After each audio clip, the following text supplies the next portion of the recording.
rumah tangga sangat dipengaruhi oleh baiknya kepemimpinan seorang suami sebagai kepala keluarga dalam membina keluarganya. Lebih-lebih lagi sikap dan perilakunya dalam bergaul dengan istrinya. Dengan begitu kita nantinya juga akan mudah membawa rumah tangga ke surganya Allah kelak nanti. Namun tidak semua rumah tangga bisa berjalan dengan lancar tanpa adanya percekcokan di dalamnya. Nah jamaah, kira-kira apa aja ya kesalahan-kesalahan yang sering dilakukan oleh para suami kepada istrinya? Berikut penjelasannya. Jamaah! Oh jamaah! Alhamdulillah. Buat jamaah yang baru aja bergabung, tema kita pada pagi hari ini adalah rumah tangga pembawa surga. Apa Bu? Rumah tangga pembawa surga. Dengan bintang tamu kita Awan Voice. Nah tadi di segmen pertama kita sudah belajar nih sama-sama. Ternyata memang ada loh kesalahan-kesalahan suami yang justru bisa membuat satu keluarga itu sulit untuk menuju surganya Allah. Yaitu golongan laki-laki yang termasuk dayuth atau suami yang membiarkan kemaksiatan dalam rumah tangga. Nauzubillahimindzalik. Semoga suami kita tidak termasuk golongan orang-orang tersebut ya Bu ya. Amin. Dan juga tadi Ustazah Lulung sudah mengingatkan bahwa memang tidak diperbolehkan untuk mencari-cari kesalahan atau kekurangan istri. Bahkan membicarakannya di depan umum itu nggak baik. Nah lanjut yuk kita insya Allah akan belajar lagi nih. Bersama dengan Ustadz Ahmad Khan. Assalamualaikum Ustadz. Waalaikumsalam warahmatullahi wabarakatuh. Nah berbicara tentang yang tadi Ustadz yang sempat terputus, aduh maaf banget ya, Yeah. saya sebenarnya penasaran banget sih Ustadz. Emang seorang suami itu boleh ya memberikan hukuman untuk istrinya dalam Islam? Dan sebenarnya bagaimana tentang suami yang memberikan hukuman yang lebih berat dari kesalahan yang dilakukan oleh istrinya? Mohon tausiahnya. Assalamualaikum warahmatullahi wabarakatuh. Waalaikumsalam warahmatullahi wabarakatuh. Alhamdulillah. Alhamdulillahi rabbil alamin. Wal akibatu lil mutakin. Wala udwana illa ala zalimin. Wassalatu wassalamu ala ashrafil anbiya'i wal mursalin. Sayyidina wa nabiyyina wa habibina wa maulana Muhammadin wa ala alihi wa ashabihi ajmain amma ba'du.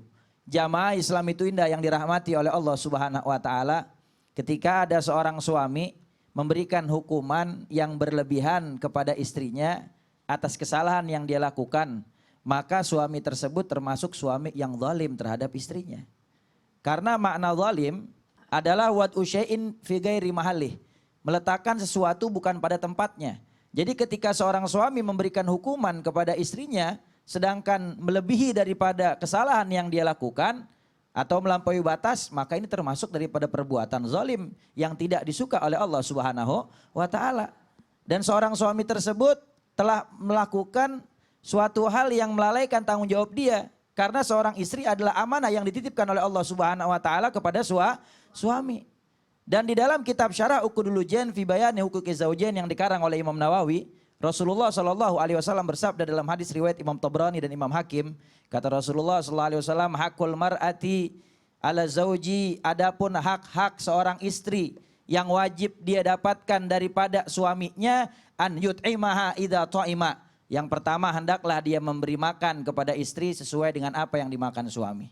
Wa yaksuha idza iktasa, dan memberikan pakaian juga sama halnya dengan apa yang dipakai oleh suaminya. Tidak membeda-bedakan. Suaminya makan enak, istrinya makanan yang murah. Suaminya beli pakaian yang mahal, istrinya dibeliin yang obralan. Ya, tidak boleh dibeda-bedakan, samakan dia. Wala yadribul wajha, dan kata Rasulullah jangan sekali-kali suami memukul wajah. Memukul wajah istrinya, tidak boleh. Wala yuqabbih, dan tidak boleh suami menjelek-jelekan istri. Baik itu di hadapan orang lain atau tidak ada siapapun, hanya berdua saja, maka suami tidak boleh juga menjelek-jelekan istri. Sayyidatuna Aisyah radhiyallahu anha, beliau pernah satu ketika diperintahkan oleh Rasulullah SAW untuk membuatkan secangkir teh. Kata Rasulullah, wahai istriku Aisyah, sore-sore ini yang enak ngeteh nih. Dibuatin satu cangkir teh, ternyata ketika Rasulullah minum, ternyata yang dimasukin bukannya gula tapi garam. Akhirnya rasanya asin. Rasulullah nggak lantas marah lalu kemudian menjelek-jelekan istri atas kesalahan yang dia lakukan, tapi mendidiknya dengan adab dan akhlak yang istimewa, dengan lemah lembut. Lalu Rasul panggil istrinya, wahai istriku Aisyah, kayaknya kalau sore-sore begini minum secangkir teh berdua lebih romantis. Aku udah minum setengah, sekarang kau minum setengahnya lagi. Maka Aisyah minum setengahnya lagi, sisaan baginda Rasul Nabi Muhammad. Lalu wajahnya memerah. Kenapa? Malu karena salah masukin. Harusnya masukin gula, dimasukinnya garam. Lalu kemudian kata Sayyidatuna Aisyah, wahai suamiku, ya Rasulullah, maafkan kesalahanku, aku minta ridhomu. Lalu kata Rasulullah, gak apa-apa Aisyah, tetapi lain kali berhati-hati. Lihat akhlak mulia baginda Rasul Nabi Muhammad SAW. Coba kalau model orang zaman sekarang. Bini salah bikinin minum, bikinin teh salah. Dimasukinnya garam bukan gula. Kira-kira apa yang dilakuin suami? Wah disembur. Laki berubah jadi dukun. Lu bini apaan lu? Nikah udah tahunan bikin teh aja pakai ketuker garam sama gula. Na'udzubillah min dzalik. Lihat bagaimana akhlak mulia baginda Rasul Nabi Muhammad SAW. Lalu kata Rasulullah, wala yahjura illa fil mabit, dan tidak boleh seorang suami ketika dia melihat nusyud, tanda-tanda pembangkangan seorang istri terhadap suami. Kalau ada istri tidak taat kepada suami, membangkang kepada suami. Contoh misalnya seorang istri keluar rumah tanpa izin suami. Atau menolak untuk diajak ke atas ranjang beribadah suami istri. Atau menolak diajak bepergian bersama suaminya. Atau bahkan yang lebih parah lagi yaitu berselingkuh dengan laki-laki lain. Maka ini perbuatan nusuj. Perbuatan yang dikatakan dalam Al-Quran. Wallati takhafuna nusujahunna fa'idhuhunna wahjuruhunna fil madaji'i. Kata Allah Subhanahu wa taala, dan siapa orang yang khawatir istrinya melakukan nusuj, maka hendaklah dia berikan nasihat. Tuh tahap yang pertama. Kasih nasihat dengan lemah lembut, lalu kemudian wahjuruhunna fil madaji, lalu kemudian diamilah dia di atas ranjang, jangan ajak bicara agar dia berubah memahami kesalahannya. Lalu kemudian kata Rasulullah wadribuhunna, dan pukullah dia. Kalau memang dia melakukan kesalahan, tapi pukulnya ghairu mubarih, pukulan yang tidak menyebabkan berbekas, tidak memar, tidak patah tulang, tidak menyebabkan luka, tapi pukulan mendidik kepada istri. Dan itu semua ada tahap-tahapannya. Tidak boleh main langsung memukul istri. Kalau semua sudah dilakukan, maka minta kepada Allah Subhanahu wa taala agar istrinya diberikan taufik hidayah oleh Allah Subhanahu wa taala. Masya Allah.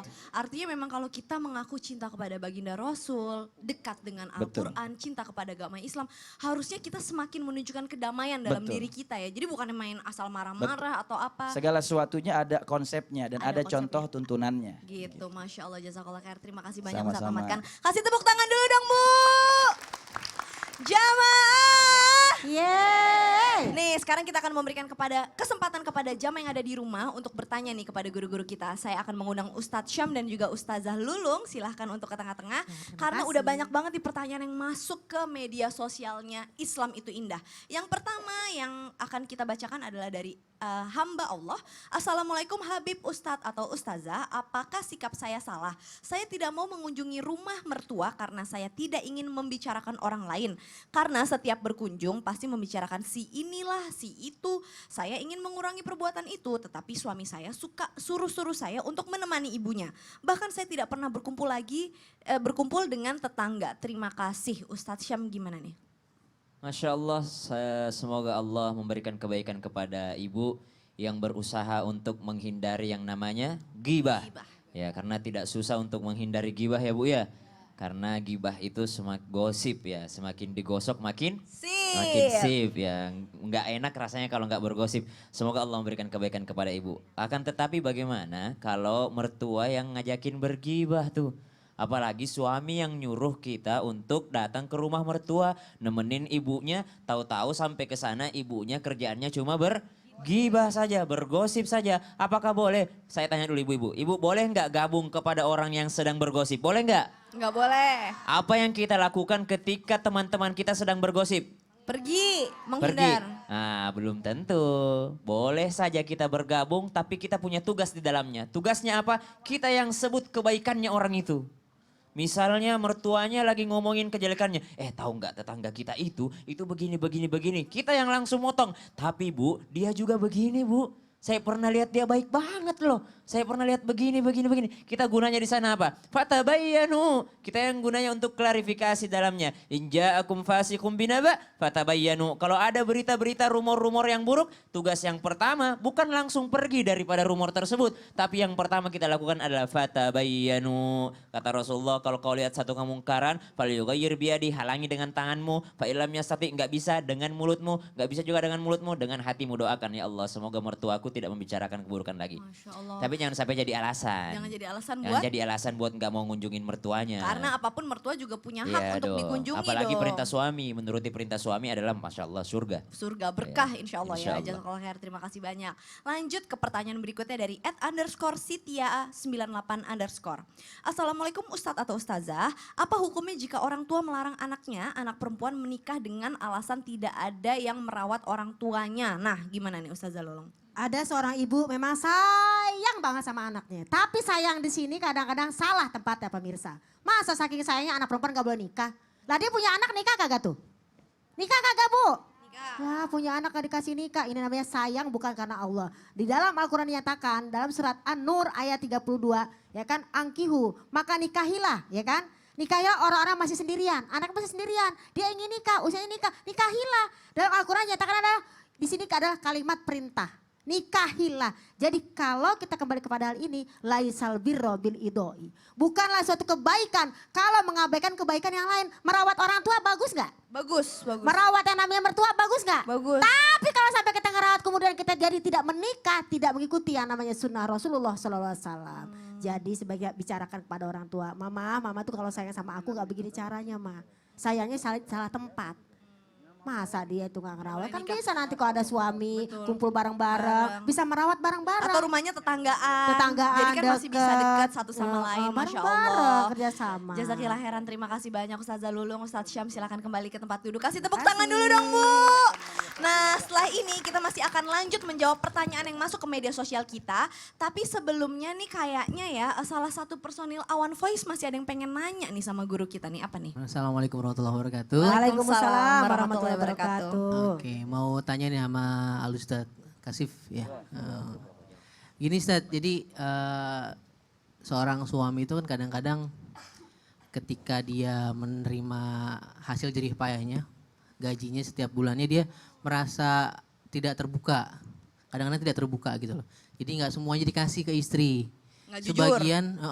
Sebagian ditabungin, niatnya sih baik sebenarnya buat disimpan sebenarnya begitu supaya buat masa depan. Nah itu kayak begitu gimana Ustaz? Jadi ketika kita ngomongin pemberian suami ke istri, maka kita membicarakan masalah nafkah. Atau infak. Nah, Islam itu luar biasa. Agama. Tunggu dulu Ustadz Syam, Ustadz Syam lagi, Ustadz Kasif, Masya Allah. Saya tungguin kok. Saya tungguin nggak? Saya tungguin. Ustadz Kasif tahan dulu. Ini jawabannya pasti ditunggu-tunggu oleh banyak jamaah di luar sana. Karena saya juga penasaran banget. Jawabannya akan dilanjutkan setelah ini, tapi sebelumnya kita saksikan dulu Awan Voice. Silakan.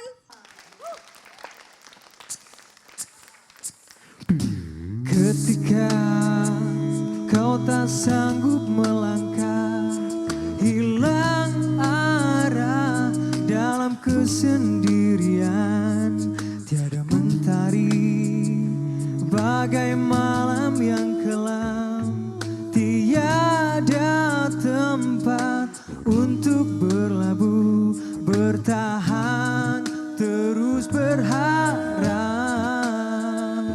Allah selalu di sisimu, insya Allah, insya Allah, insya Allah ada jalan, insya Allah, insya Allah, insya Allah ada jalan.